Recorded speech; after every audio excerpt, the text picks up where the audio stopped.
పవన్ కళ్యాణ్ కేంద్రంతో మాట్లాడిన తర్వాతే విశాఖ స్టీల్ ప్రైవేటీకరణ అంశంలో వేగం తగ్గిందంటున్నారు కార్మిక సంఘం నేతలు. చంద్రబాబు పవన్ కళ్యాణ్ కారణంగానే విశాఖ స్టీల్ ప్రైవేటీకరణ ఆగిందని, స్టీల్ ప్లాంట్ ప్రైవేటీకరణ జరగదని సీఎం చంద్రబాబు స్పష్టం చేశారని చెప్తున్నారు.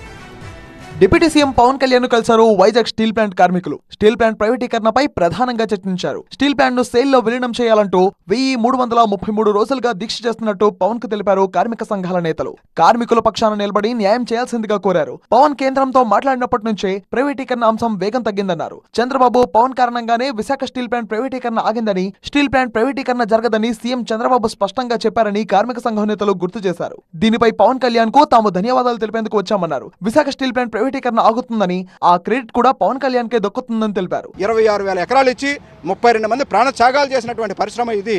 ఈ పరిశ్రమ ప్రైవేటీకరణ చేయటం మాత్రం భావ్యం కాదు అన్నటువంటిది చాలా స్పష్టంగానే ఈవేళ చంద్రబాబు నాయుడు గారు కానీ పవన్ కళ్యాణ్ గారు కానీ చాలా కృషి చేస్తున్నారు.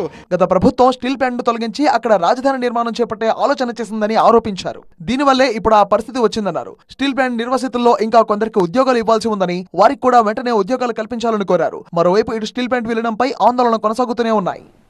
Like, share, subscribe.